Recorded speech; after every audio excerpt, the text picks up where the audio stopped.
Hey everyone, I'm Isaac and welcome back to Isaac Reviews 2025. Over the past decade or so, James Wan has become one of the most prominent horror movie producers in Hollywood through his Atomic Monster production banner. He's also established himself as a prominent director with a few major blockbusters under his belt, but horror is undoubtedly his specialty, and the biggest example of that is with the Conjuring universe. Inspired by the real-life supernatural encounters of Ed and Lorraine Warren, the films, while varying in their critical reception, were evidently profitable for Warner Brothers and New Line Cinema, especially considering the small budgets they're made on. And now we've arrived at Last Rites, the final mainline film in the series about the encounter that ended the Warrens' career. I didn't expect too much from it going in, especially with the middling reception it got, but after seeing it, it's fine enough, I suppose. After years of taking on the paranormal, the Warrens are faced with their most difficult task yet, where a family in Pennsylvania has been facing demonic hauntings so extreme that this would be the last case that the Warrens would tackle. It has the stuff you'd expect from a Conjuring film, like some disturbing psychological horror and intense demonic hauntings, but like the previous film, it doesn't really feel the same without James Wan in the director's chair, especially with how the horror takes a bit more of a backseat in this one. I understand what they were trying to do by giving more time to develop this new family and showcase how the hauntings have been affecting them, but in execution, it feels a bit muddled. This is the longest mainline Conjuring film, and there were definitely some points where I could feel that length. It takes a while for anything of note to happen, it can feel a bit too overly sentimental at some points, and the ending was kind of underwhelming.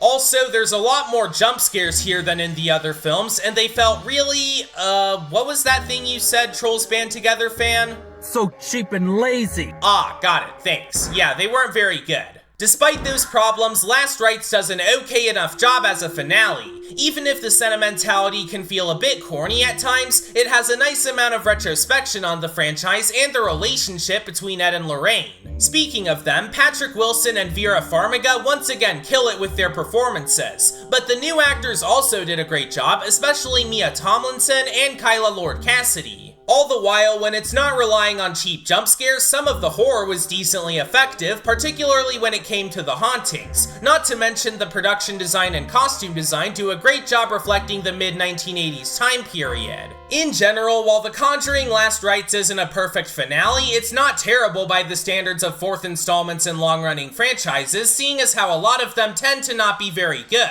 In the case of Last Rites, it has some issues with the writing and pacing to be sure, but it makes up for it with some solid character moments, great performances, and a few well-executed scares. If you're a fan of the Conjuring universe, this may not reach the same level of quality as the first two, but considering the absolute dogshit quality of a lot of modern horror films, this one kind of feels like a breath of fresh air. It may only be a 6 out of 10 at the end of the day, but it could have been worse. Next time, I'll be talking about something drastically different with Light of the World. Sure, most faith-based movies are god-awful for lack of a better term, but this one, while not great or anything, was surprisingly okay. So if you're excited for that video and others like it, then be sure to subscribe to the Isaac Harthy channel.